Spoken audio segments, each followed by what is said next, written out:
hablar de una de las figuras más controversiales que tiene la historia dominicana, de la cual se va a seguir hablando mientras se nos acabe el curso de la vida, no a nosotros, sino como país, como nación. Muy buenos días, damas y caballeros, buenos días, miembros de la mesa directiva, la mesa principal. Es un honor, un placer y gran privilegio estar aquí en esta mañana para compartir con ustedes algunas pinceladas de lo que fue la era de Trujillo, con estos garabatos que se han titulado Luces y Sombras de la era de Trujillo. Y entonces pues me dijeron que teníamos 2 horas y media para esta exposición, que después de eso vienen Guillermo con 3 horas más. Me alegré mucho que me dieran la oportunidad de hablar primero. Ustedes saben por qué, ¿verdad? Si no, deben sospecharlo, porque si Guillermo habla primero, pues entonces me acaba el tema y después no encuentro de qué hablar, porque ahí hay experiencia, ahí hay conocimiento y ahí hay sabiduría. Vamos de inmediato a entrar en materia viendo las luces y sombras de la era de Trujillo. Las luces están a la vista y la sombra vamos a tener que irla descubriendo, porque en definitiva las luces y las sombras no pueden coexistir. Lo primero que vamos a ver es Rafael Pineda Trujillo, y vamos a entrar a secas de inmediato. El tiempo apremia y estas 2 horas y media a lo mejor no sea el tiempo suficiente. Llega Trujillo el 16 de agosto del año 1930 como presidente de la República. Faltaban nada más 14 años para cumplir un siglo de haberse declarado, de haberse proclamado la independencia de la República, que como todos sabemos se produjo con aquel caso de Mella el 27 de febrero del año 1842. Bien. Llega Trujillo el 16, las elecciones habían sido el 16 de mayo, y ahí viene la tradición, ¿verdad?, de elecciones el 16 de mayo, presidenciales, y entonces la toma de posesión el 16 de agosto. Esa costumbre ya es clásica nuestra. Ha habido momentos en los cuales se ha alterado ese programa, pero por lo regular ha sido así, y esperamos que se mantenga, porque ya, ¿verdad?, en el clasicismo nuestro, en la costumbre, en la psique del dominicano, pues se entiende que las elecciones deben ser o son el 16 de mayo y que la toma de posesión el 16 de agosto. Con Trujillo, al asumir la presidencia, inmediatamente designó, en ese tiempo así se permitía, al licenciado Juan Rafael Estrella Ureña como vicepresidente. Sin embargo, Rafael Estrella Ureña tuvo que aplicar inmediatamente, poco tiempo después, ya para el año 1932, Estrella renunciaba al cargo de vicepresidente. Se dice que por la presión que existía desde el despacho del presidente de la República, y vuelve entonces por lo mismo que la luz y la sombra pues no pueden coexistir. Parece que ahí se daba ese primer asunto. ¿Qué pasó? Inmediatamente asume Trujillo la presidencia de la República. 18 días más tarde, el ciclón de San Zenón. Este fue un ciclón de categoría 5, viento sostenido de más de 200 kilómetros por hora, azotó de manera inmisericorde la casi 5 veces centenaria de la ciudad de Santo Domingo, destruyéndola prácticamente. Solo quedaron en pie los edificios de piedra centenaria, naturalmente, y todavía están ahí porque fueron hechos de otro material. El número de muertos, más de 2.000, se pensará que 2.000 quizás para la devastación no era tanto, pero recordemos que la población era muy pequeña para ese tiempo. Colapsando de todo el sistema industrial, lo poco que había de la industria, el comercio y sobre todo la agricultura. Porque el ciclón entró por la ciudad de Santo Domingo, pero tomó tierra adentro tomó tierra adentro y acabó con la agricultura. Al subir Trujillo, heredó entonces un país sumamente difícil. Mencionamos país, mencionamos nación, o vamos a mencionar nación, pero todavía vamos a ser un poco reservados para hablar de Estado.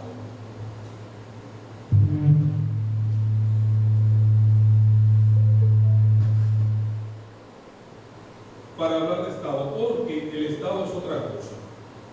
Y ahora nos viene a la memoria un relato que hace don Pedro Mir en su obra Las raíces dominicanas de la doctrina de Monroe, donde a raíz de la proclamación de la independencia dominicana, el Estado, la nación de los Estados Unidos, envió un emisario para ver las condiciones del naciente país, del naciente Estado, y enviaron a un teniente de la Marina, y vino y tomó algunas fotografías y rindió un informe poco halagüeño. Este informe decía, poco más o menos, porque el Estado dominicano es un Estado porque lleva el nombre de tal, pero sus instituciones son tan frágiles que son como hojas que lleva el viento.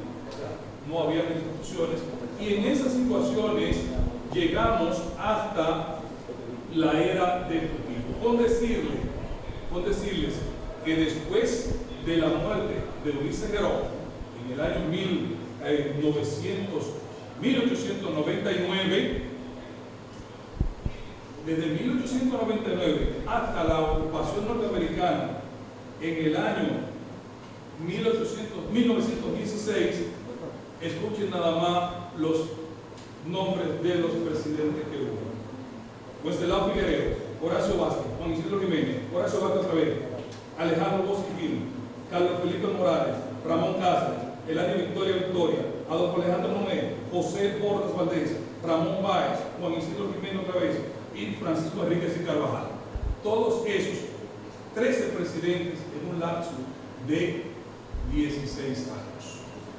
Entonces, en esa situación era muy difícil pensar que en la República Dominicana había un Estado.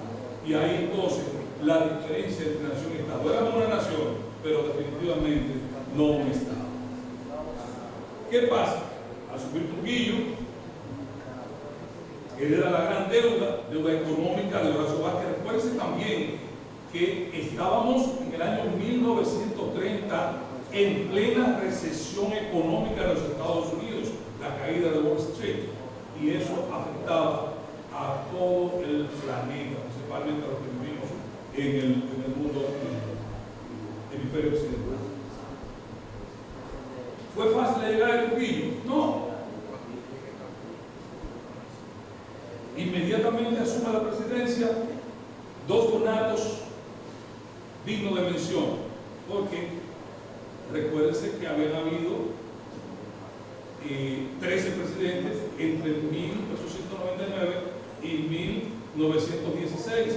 Desde 1916 al 1924 que hubo la ocupación norteamericana, la ocupación militar, porque ya habíamos tenido ocupación en el año 1905 y 1907, cuando, en tiempo de Mocastre, cuando los Estados Unidos asumieron el control de las aduanas, y eso lo veremos un poquito más tarde cuando se hable de la deuda. Pues dos conatos dignos de mención surgieron para derrocar a Trujillo. Los dos en Santiago, uno dirigido por el coronel Leoncio Blanco y el capitán Aníbal Vallejo y el mayor Vázquez Rivera. Este proyecto era derrocar el incipiente gobierno de Trujillo y que contó con el apoyo, solidaridad de prestigiosos profesionales e intelectuales, entre ellos el doctor Eduardo Vicioso y el licenciado José C. Hernández. El complot fue descubierto y los conspiradores pacificados. Sí, fueron pacificados. Por ejemplo, horas más tarde de haber sido apresado, el coronel Leoncio Blanco fue ahorcado con todo lo que le seguía. Fue pacificado.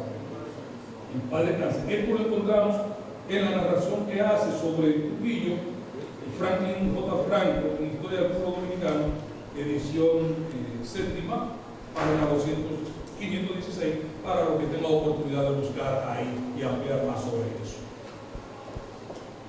El otro conato fue dirigido por Ramón Vila Viola, funcionario de la compañía Anónima Tabacalera, el cual contaba con Juan Isidro Jiménez Durión, el que veremos más tarde, ya en el año 1939, fundando el PRD, y 10 días más tarde, dividiendo el PRD, Juan Isidro Jiménez Durión, Francisco Castellanos, José Najul, Ángel Miolán, el gran fundador de lo que se conoce hoy como el Ministerio de Turismo, padre del turismo dominicano, José Daniel Ariza, al igual que el primer conato. ¿Qué ustedes creen que pasó?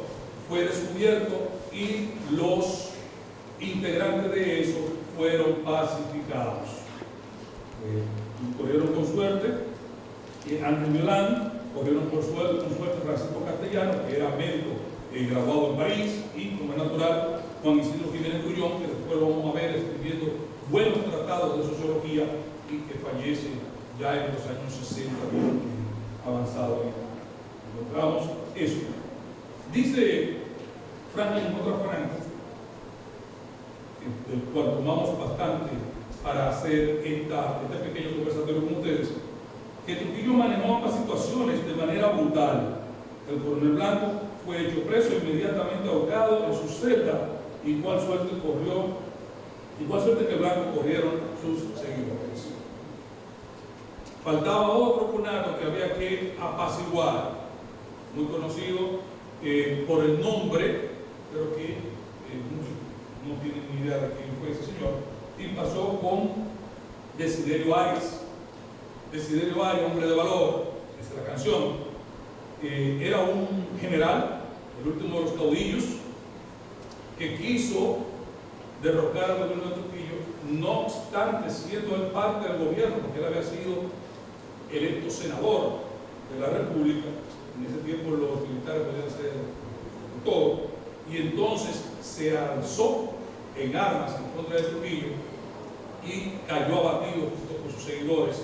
Ahí no hubo prisioneros, o muy pocos prisioneros, en las lomas, en las montañas del Bravo, el 20 de junio del año 1931, con lo cual quedó calmado momentáneamente el país, y entonces se le dio la oportunidad a Trujillo de empezar o continuar con el proceso de reconstrucción.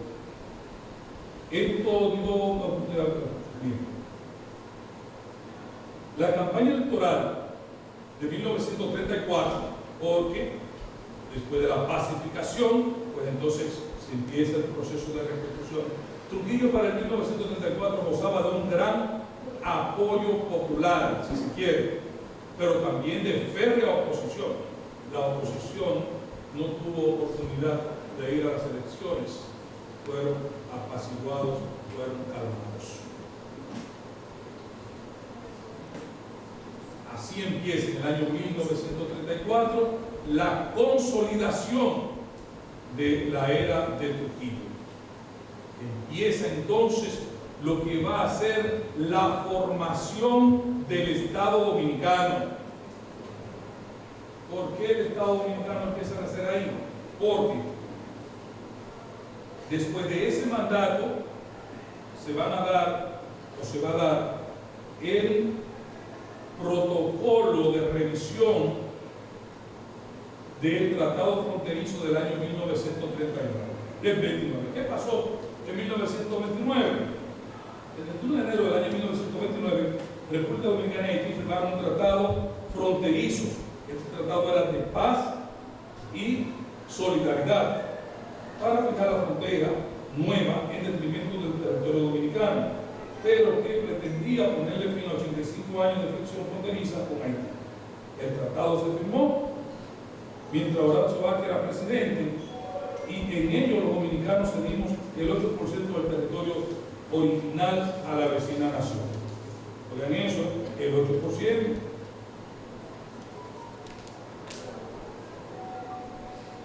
El 27 de marzo del año 1936, ya el país pacificado y con la visión de estadista de Trujillo de crear un Estado, el gobierno de Rafael Hernández Trujillo firma el protocolo de revisión del Tratado Dominico-Haitiano, de 1929.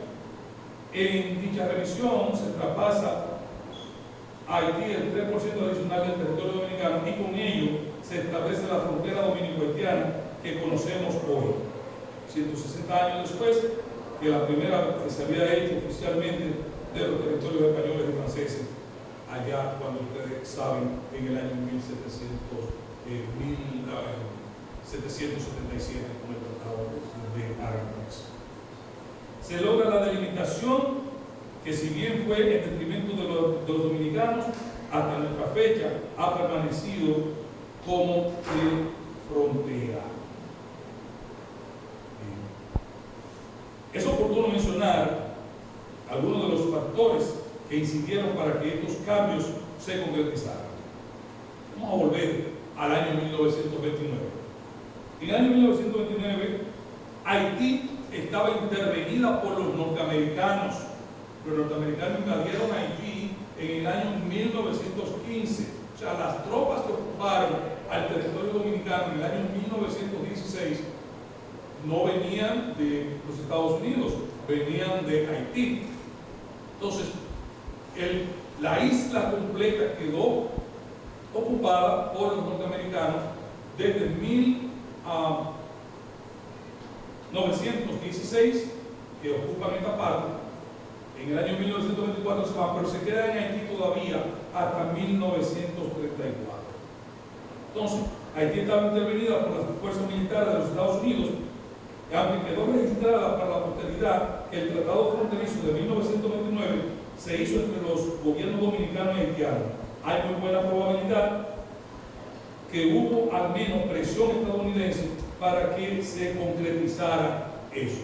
O sea, los haitianos todavía en ese momento no estaban en el asunto de reconocer la independencia, pero como estaban presionados, pues se cedió, nosotros tuvimos que ceder gran parte, como ya se dijo en párrafos anteriores. Llegamos a 1936 junto con el mismo protocolo de revisión, y allí aparece un episodio digno de mención, y es donde muchos saben que existió pero no saben cuándo. El 9 de enero del año 1936 el Congreso Nacional, el glorioso Congreso Nacional, convirtió en ley el proyecto que cambió el nombre de la ciudad de Santo Domingo por el de Ciudad Trujillo, en honor al dictador Rafael Leonidas Trujillo Molina. En la motivación, el senador de Santiago, Mario Fermín Cabral, ideólogo de la pieza, y es uno de los principales colaboradores de Trujillo Molina, resaltó que la ley fue aprobada como una demostración de gratitud al gobernante que había transformado y que conducía victoriosamente al país por la vía de la prosperidad. Este fue el zarpazo final necesario para consolidar definitivamente la dictadura. En ese momento ya muchas de las personas que no quisieron alinearse con el régimen tuvieron que salir huyendo del país o se fueron, migraron, a llamar así. Algunos de los que estaban también dijeron: espérate, que esto así no funciona, y se fueron, entre ellos el ilustre, insigne Juan Emilio Bosch y Gaviño. Se fueron, y se puede decir que es allí donde se empezaron a sentar las bases para el establecimiento del capitalismo, de acuerdo con una tesis marxista que establece: donde el capitalismo va a sentar sus bases, debe estar precedido de una dictadura férrea. Ahí, después de eso, entonces pasaríamos a la etapa del capitalismo, y ahí es donde se sientan las bases para el capitalismo. Sobre todo, primero tiene que haber un Estado, ¿verdad? Después del Estado, entonces el capitalismo. Ahí todavía están solo las bases, porque faltan, o solo algunos cimientos, que faltan bases fundamentales para que el Estado dominicano pueda llamarse tal. En el año 1940, 24 de septiembre para ser exacto, se firma el Tratado Trujillo-Moore. Fue un acuerdo firmado entre Estados Unidos y la República Dominicana, entre los representantes Rafael Leonidas Trujillo por la República Dominicana y de los Estados Unidos, representado por el secretario de Estado Cordero Hugo, que consistía en una serie de pasos que permitirían al gobierno dominicano cumplir con las exigencias de pago de su deuda externa contraída con empresas estadounidenses a cambio de que Estados Unidos devolviera el control de las aduanas a la República Dominicana. Fíjense bien, desde 1905, 1907 hasta 1940, las aduanas dominicanas estaban en poder del gobierno norteamericano. Entonces, no podía llamarse Estado lo que había aquí, porque un Estado que no pueda colectar sus impuestos no se puede sostener. Entonces, no podía ser un Estado. Volviendo a las frases de don Pedro Mir, el Estado dominicano era un Estado solo porque llevaba el nombre de tal, pero en los hechos no lo era. Seguimos entonces. En el año 1941, otro paso fundamental en la consolidación de lo que va a ser un verdadero Estado. La creación del Banco de Reservas de la República Dominicana, el segundo banco más grande del país actualmente, solo superado por el Banco Central, que también es del Estado y que también va a ser fundado un poquito más tarde, como veremos. Este además pionero en la banca de la República Dominicana fue creado en el año 1941 por decreto presidencial y inmediatamente dicho decreto elevado a la ley 586. Durante varios meses, no fue así la cosa tampoco, de que ya el Banco de Reserva. No mentir. Durante varios meses, el gobierno de los Estados Unidos y the National City Bank de Nueva York realizaron negociaciones que finalmente llevaron a la compra de the National City Bank of New York por el Banco de Reserva de la República Dominicana.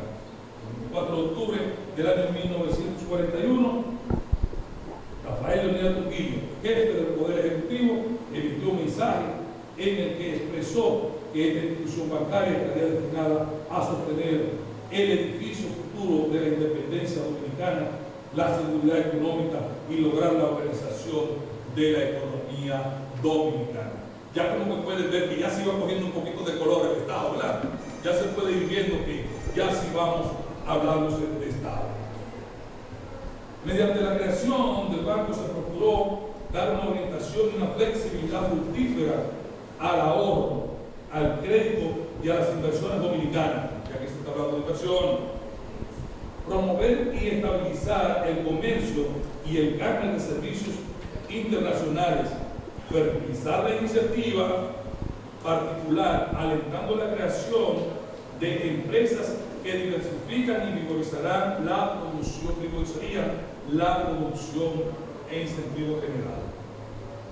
No conforme con eso, y 4 años más tarde se funda el Banco Agrícola de la República Dominicana, que fue creado por la ley número 908 del 1 de junio del año 1945, publicada en la Gaceta Oficial número 5269.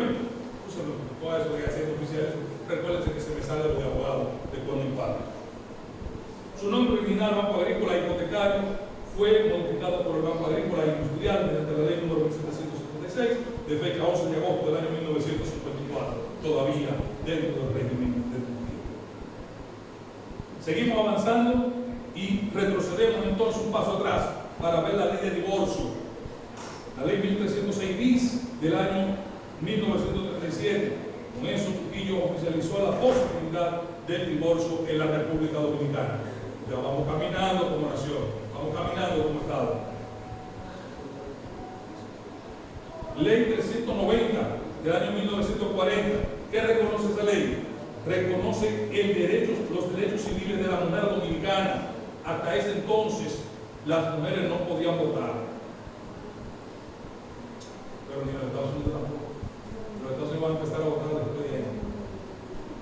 El 10 de enero del año 1942 se aprobó una reforma a la Constitución y el 16 de mayo de ese mismo año por primera vez fueron contados los votos de las mujeres, igual que los de los hombres. Trujillo ganó por unanimidad 100% de los votos.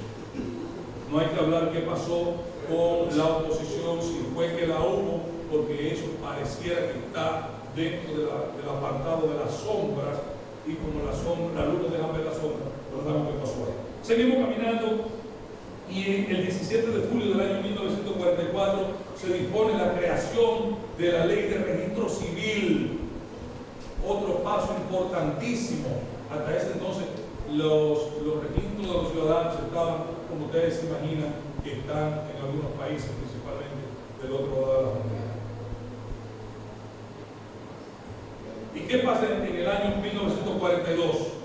Otra ley fundamental que va a proporcionar la base del desarrollo institucional del país. La ley 1442, de la que el magistrado Villanes sabe bastante bien, porque él es agrónomo también. El 11 de octubre del año 1947 se creó la ley 1542, denominada Ley de Registro de Tierras, la cual tenía por objeto registrar, en su artículo primero, todos los terrenos que forman el territorio de la República, las mejoras construidas y fomentadas sobre los mismos y los otros derechos reales que pudieran afectarlos, el deslinde, la mensura y partición de los terrenos comuneros y la depuración de los títulos de acciones de pesos que se refirieran a dichos terrenos. Estas operaciones se declararon de interés público y se empezó rapidísimo a trabajar con el saneamiento del territorio nacional. Así seguimos caminando y llegamos al año 1947. En el año 1947 se crea el Banco Central de la República Dominicana el 9 de octubre, por orden del entonces presidente del mismo sujeto del que se habla, y de conformidad con la Ley Orgánica 1529, y este inició sus operaciones el 23 de octubre del mismo año, instituyéndose como la entidad descentralizada y con plena autonomía, siendo su órgano superior la Junta Monetaria Nacional. Así quedó organizado el Estado Dominicano. Entonces, y solo entonces, podía hablarse que de tal, pues estaban sentadas las bases para el establecimiento del sistema capitalista. ¿Por qué? Porque había un Estado ya organizado. Tuvieron que pasar 103 años desde la proclamación de la independencia en 1947 para poder decir: hay un Estado dominicano organizado. Y ahí entonces las tesis bien socorridas y que no pueden ser soslayadas de que Trujillo fue el organizador del Estado dominicano, que no fue caprichoso aquello de que fuera padre de la patria, no cosa que se parezca, porque el individuo hizo lo que tenía que hacer para organizar el Estado, para organizar un Estado. A partir de ahí encontramos, según las narraciones, un libro excepcional. Ojalá y pudieran encontrar y leer un libro muy voluminoso de Hans Paul Weiss. Vamos a mencionar así para ver si lo ingresamos, pero al ser alemán debe ser Riz Delgado, y su obra se llama Trujillo, amado por muchos, odiados por otros y temido por todos. Y narra que en el año 1947, o sea, el mismo año en que se funda el Banco Central de la República Dominicana, el generalísimo decidió iniciarse en los negocios azucareros. Para tales fines conformó una oficina en el Palacio Nacional. El mismo Hans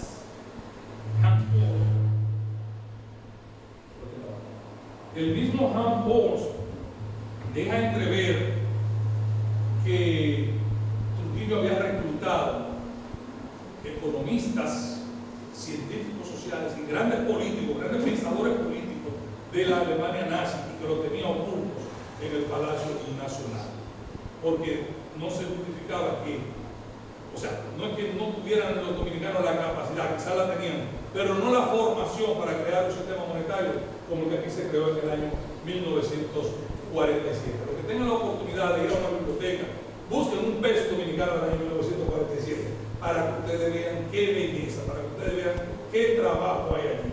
Entonces, eso no podían hacerlo los dominicanos. Primero, no teníamos la tecnología ni teníamos la educación para desarrollar un sistema de esa manera. Bien, Entonces ahí parece ser que sí, que según Hans, ahí estamos ocultos esos alemanes. Para tales fines conformó una oficina, el Palacio Nacional, como ya se dijo, encargada de proyectar una industria azucarera dominicana. Dicha oficina estaba compuesta por los señores José Antonio Jiménez Álvarez, el licenciado Rafael F. Bonelli, ese mismo que lo vamos a ver después de la muerte de Trujillo, haciendo cosas por ahí, don Anselmo Paulino Álvarez, don Carlos Chardón, don Amable Tejera y el licenciado Juan Manuel Contín y el licenciado Enrique Ubrí. Eso estamos a cargo de lo que iba a ser la formación de esa gran industria azucarera. En el año 1950 construye, siempre citado a Hansen Weiss, construye el ingenio Río Jaina y ese mismo año compra el ingenio de Pajas, utilizando su maquinaria para terminar de construir el ingenio. ¿Cuál ingenio? El ingenio Cataraí. Ambos ingenios realizaron su primera zafra en el año 1951. En el año 1952, Trujillo compra el ingenio Montellano al señor Edwin Kilborn, quien era su propietario. En el año 1953, compra el ingenio Amistad a la señora Luisa Benz, viuda Julia, y a su hija Victoria L. Julia de Estrella. Ese mismo año compra el ingenio Osama, propiedad de la Osama Sugar Company, y el ingenio Porvenir, propiedad del señor Hugh Kelly, en el año 1954. Compra el ingenio Santa Fe, propiedad de South Puerto Rico Sugar Corporation. En el año 1956, Trujillo ordena la construcción del ingenio Esperanza en el municipio de Valverde Mao, provincia de Santiago Rodríguez.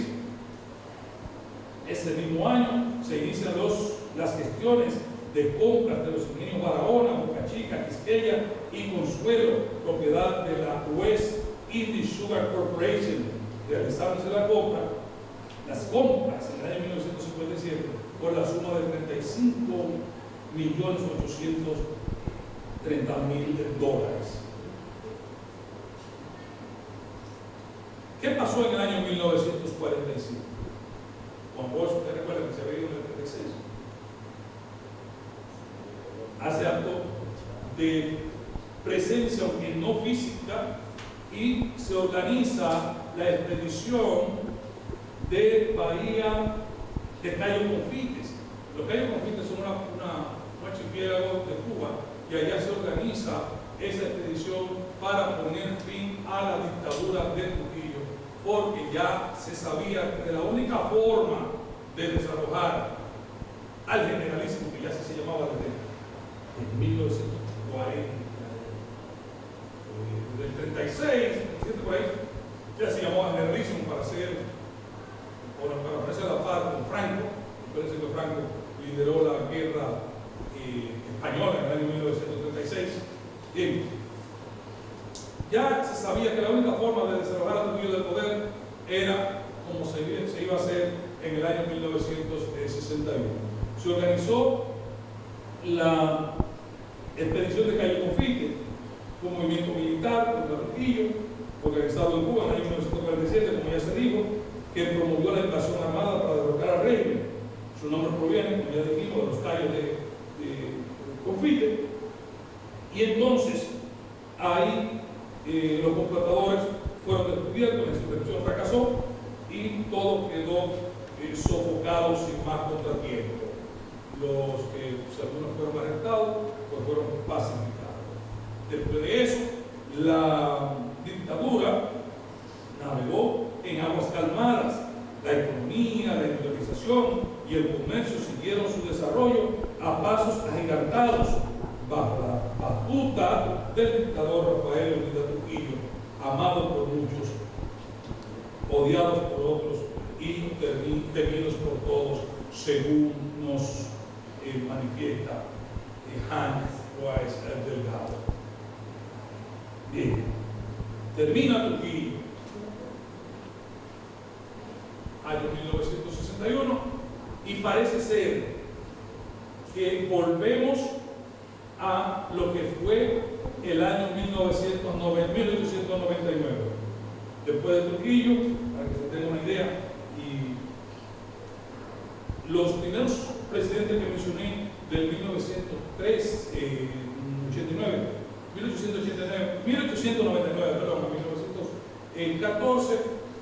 16, lo vamos a encontrar en el libro de Julio Genaro Campillo Pérez, Historia Electoral Dominicana, año 1848 a 1986.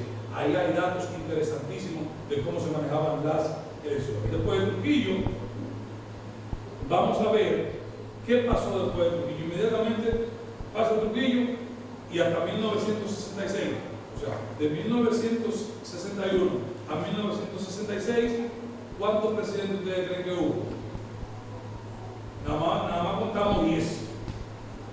Trujillo inmediatamente sucede, Balaguer inmediatamente sucede a Trujillo, le sigue Rafael Bonell, Juan Bosch, Emilio de los Santos, Don Enrique Cabral, José Rafael Molina Peña, Pedro Bartolomé Benoit, Francisco Alberto Camaño, Antonio Mel Barrera y Héctor García Godoy, que fue el último presidente de la transición. Entonces, vemos cómo después de Trujillo casi volvimos al retroceso del año 1899, pero las cosas definitivamente tomaron otro giro y ya en 1966 vino otro régimen que ya no venía a organizar el Estado dominicano que estaba organizado, entonces vino a organizar el sistema democrático en la República Dominicana. Sé que por esto último me van a decir que soy un apologista de dictadores, pero es la historia que está ahí. Muchísimas gracias por haberme escuchado. Con este navegar rapidísimo así por los 31 años de dictadura de Trujillo. No voy a mencionar otros factores porque recuérdense que hay otro expositor que viene con otra visión, con una visión desde otro ángulo. Las cosas no tienen un solo lado. Entonces ahí veremos más de Trujillo, luces y sombras de su gobierno. Así que ahora me pongo a disposición de ustedes para responder preguntas y respuestas. Pueden hacerlas todas las que quieran. No hay preguntas tontas, lo que hay tontos que no preguntan, y las que no sepan, créanme que Miguel sí se las sabe. Así que